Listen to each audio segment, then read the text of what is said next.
Bienvenue sur le podcast du site Média24fr, le média indépendant d'information sur l'économie, l'environnement et les sciences. Aujourd'hui, on va plonger dans une histoire fascinante qui se passe juste là, dans le golfe de Gascogne. On parle d'un dauphin très particulier, tout blanc, qu'on a surnommé Galac. Et pour en discuter, nous accueillons notre spécialiste des sciences. Bonjour Evelyne. Bonjour Sam, ravi d'être là pour parler de ce cas assez exceptionnel. Alors, Galac, il fait parler de lui, observé depuis 3 ans maintenant, c'est ça? Sur la côte basque, dans les Landes. Oui, c'est ça, depuis 2020. Et ce qui frappe évidemment, c'est sa couleur, tout blond. Mais attention, ce n'est pas de l'albinisme, c'est... C'est probablement du lucisme. Oui, c'est une nuance importante. Expliquez-nous un peu la différence. Lucisme. En gros, l'albinisme, c'est une absence totale de mélanine, de pigments, donc yeux rouges, peau très blanche. Le lucisme, c'est une absence partielle. L'animal est blanc ou très pâle, mais il peut garder quelques pigments. Par exemple, les yeux de Galac ne sont pas rouges et on voit parfois des teintes un peu grises, bleutées. D'accord. Et ça nous aide pour savoir de quelle espèce il s'agit. Parce que ça aussi, c'est pas clair apparemment. Exactement. L'hypothèse principale, vu les nuances et les autres dauphins avec qui il traîne, c'est que ce serait un dauphin bleu et blanc, le Stenella coeruleo alba. Mais voilà, sans analyse génétique, on ne peut pas être formel à 100%.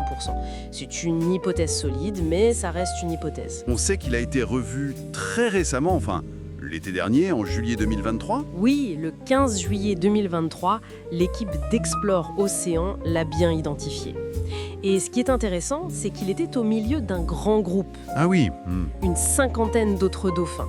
Donc, il n'est pas seul. Le fait qu'on l'observe comme ça, régulièrement, depuis 3 ans, qu'est-ce que ça signifie pour vous? C'est déjà une chance de pouvoir suivre un individu aussi particulier sur la durée. Ça n'arrive pas tous les jours. Et documenter son cas, c'est précieux. Ça nous apprend des choses sur ses variations pigmentaires, mais aussi sur sa vie, son comportement. Justement, son comportement.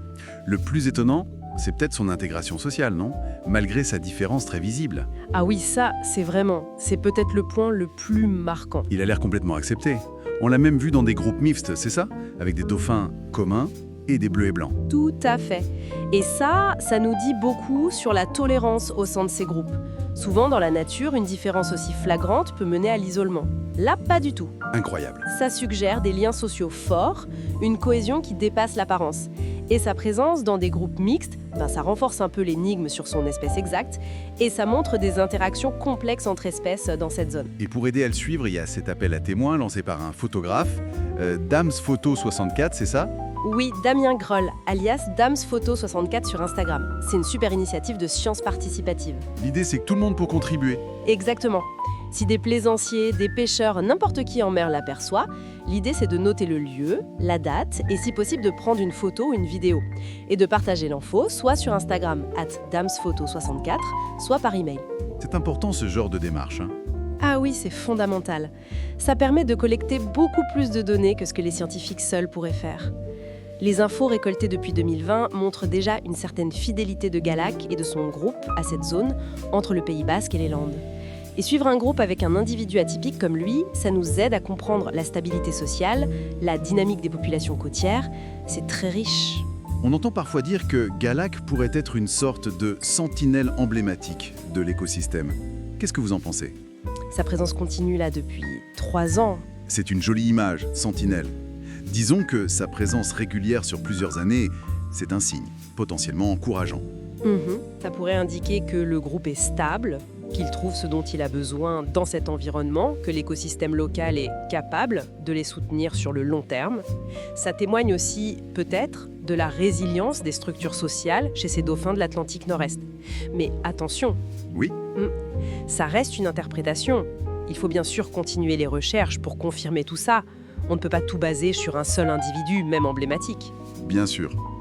Alors, si on résume, on a Galac, ce dauphin blanc, probablement le cystique, un cas unique dans la région. Il est remarquablement bien intégré socialement, ce qui est assez fou. Son suivi mobilise les passionnés et les scientifiques via la science participative.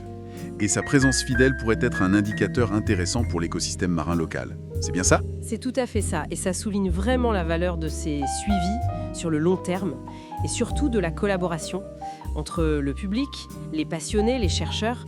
C'est cet effort collectif qui nous permet vraiment d'avancer dans la compréhension et, espérons-le, la protection de la vie marine. Et ça nous amène peut-être à réfléchir à combien d'autres histoires, moins visibles que celle de Galac, se jouent sous la surface et pourraient nous apprendre tant de choses si on y prêtait plus attention. Belle question pour finir.